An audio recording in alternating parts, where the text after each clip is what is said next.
שלום בר. שלום. מה שלומך? בסדר. את יודעת מה קרה לי מקודם? מה? לילי, הדחלילה, הביאה לי מתנה. מה הביאה לך? קופסה כזאת אדומה.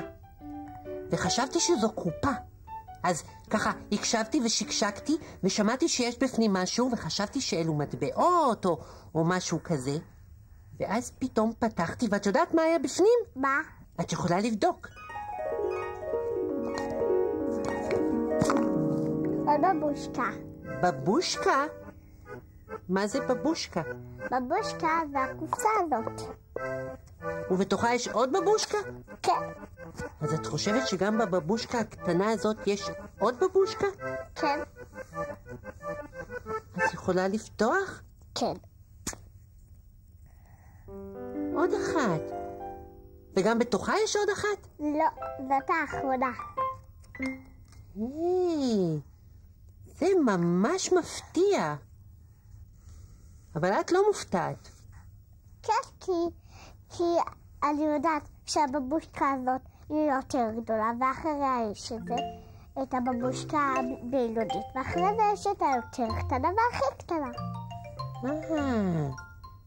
אז פעם הבאה שאני אראה בבושקה אני כבר אדע מה יש בפנים, ואז אני לא אהיה מופתע? כן. מה גורם למשהו להיות מפתיע? זה מרגש אותך, אתה כזה מסתקרן מה יש בתוכה. אז מה שמפתיע הוא קודם כל מסקרן? כן.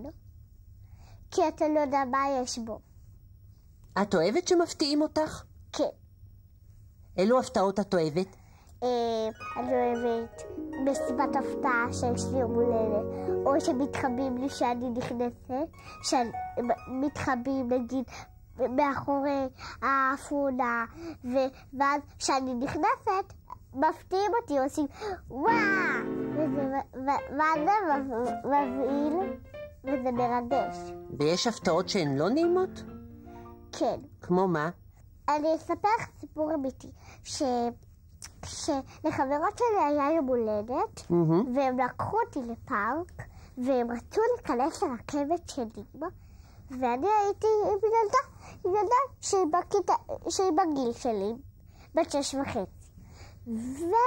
ונכנסנו עם הרכבת, ואיזה מבהיל זה היה. זה היה בובה כזאת, מסביבה נייר, מומיה, שמובל אור והסתרו. זה היה מה זה מבהיל, שאני אפילו הרכנתי את הראש. אז מפתיע זה מבהיל? זה יכול גם להבהיל, כי אתה אפילו לא יודע, אני אף פעם לא הייתי ברכבת שנים. מי אוהב הפתעות יותר, ילדים או מבוגרים? גם מבוגרים. את מפתיעה לפעמים את ההורים שלך? כן, אני מפתיעה אותם בציורים שאני עושה להם, ושאני יודעת לתאר כלב וזה מופתע שאני בכלל לא ידעתי. אז כל דבר שהוא חדש הוא מפתיע? כן. תינוק חדש זו הפתעה? כן. אבל ידענו שהוא הולך להיוולד, נכון? אבל לספר לך סיפור אמיתי? כן. אתה יודע שבגן שלי הדבר שהיה הכי כיף אצלי, אתה יודע מה? מה? שסבתא שלי לקחה אותי לגן, אז סבתא שלי, אז ידעתי שאמא שלי בהיריון, והיא הייתה בבית החולים, ועדיין לא ידענו אם יש תינוק אחד או שתיים.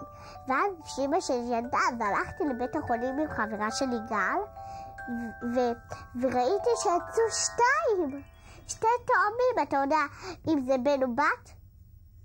אחד בן אחת בת? כן. איך ניחשתי? אני מופתע מעצמי. ולך הייתה הפתעה גדולה? כן, כי לא ידעתי. אז את רוצה לשמוע משהו מפתיע? כן. תתקרבי. עוד. אצ'ו! הופתעת? גם אני, כי חשבתי שיצא לי קול אחר. אז עכשיו ניפרד בנפנופי ידיים, במצמוצי עיניים, ונגיד להתראות בנה